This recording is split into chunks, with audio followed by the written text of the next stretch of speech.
D'abord de un, la bonne nouvelle c'est que je suis à Montréal. Et que cette capsule est toute fraîche, assortie du four. Alors,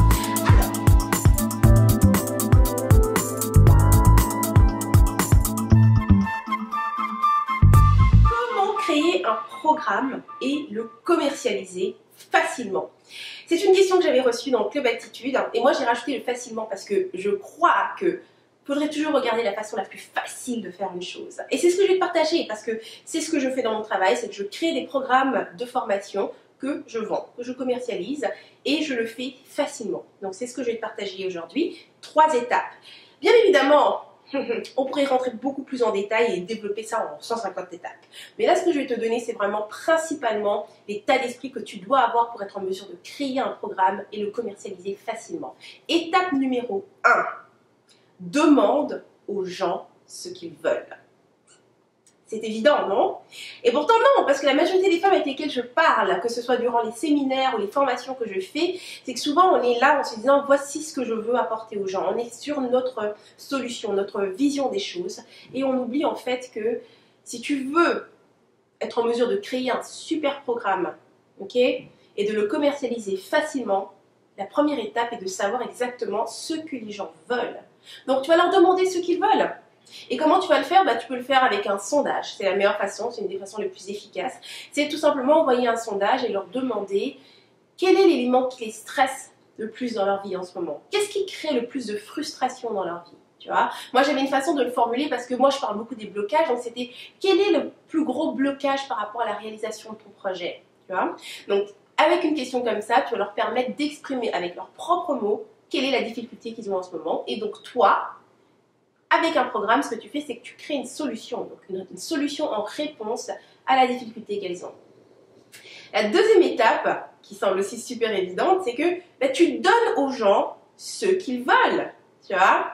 Parce que ça, je sais que ça peut sembler évident dit comme ça, mais on a tendance intuitivement comme ça de fonctionner à l'envers. C'est-à-dire que on veut sauver les gens, on veut les changer. On pense que ce qu'ils veulent n'est pas la bonne chose. Pour te donner un exemple, j'ai une amie qui a une communauté où les gens sont très concernés par leur poids, tu vois, et malheureusement ou heureusement, peu importe, elle voudrait perdre du poids. Le truc, c'est qu'elle, avec l'expérience, elle sait que ce n'est pas une question de poids, mais d'abord de s'aimer, d'amour de soi, de confiance en soi. Et donc, c'est ce qu'elle essaie de promouvoir. Le truc, c'est que si tu crées un programme et tu mets tout le focus sur le fait de s'aimer, d'apprendre à s'aimer et de la confiance en soi et toutes ces choses qui sont bien jolies et qui, on sait, c'est super important. Mais si tu mets le focus sur ça alors que les gens, eux, ce qu'ils veulent, c'est perdre du poids, elle veut rentrer dans ce jeans qu'elle mettait il y a 5 ans, elle veut ressembler à la nana dans ce magazine.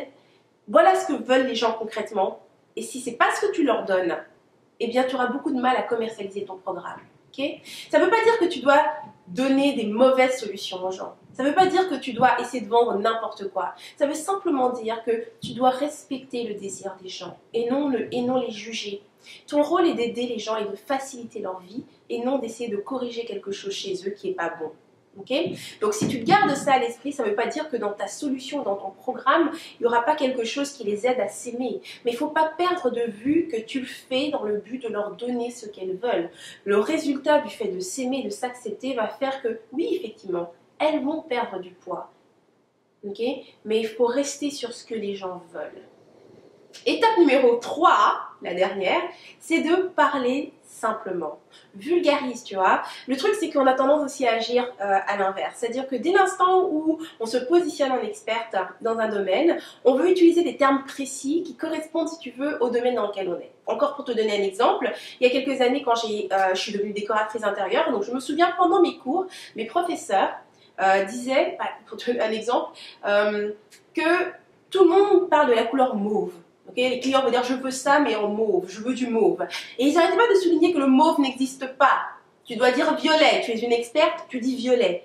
Eh bien c'est exactement le contraire que moi je suis en train de te dire là maintenant. Okay? tu parles comme la fille de la rue, tu parles comme le mec de la rue.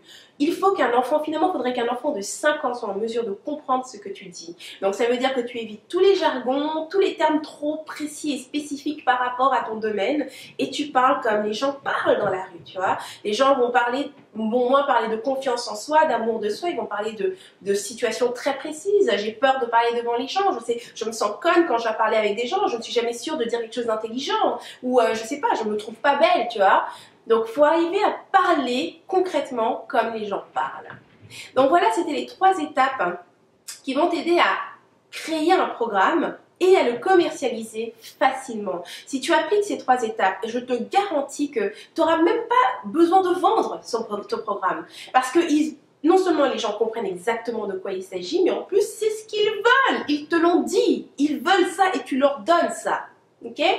Donc voilà, maintenant j'aimerais savoir dans les commentaires des 3 étapes que je t'ai partagées, laquelle des 3, si tu l'appliques dès maintenant, va t'aider à avancer dans la création de ton programme.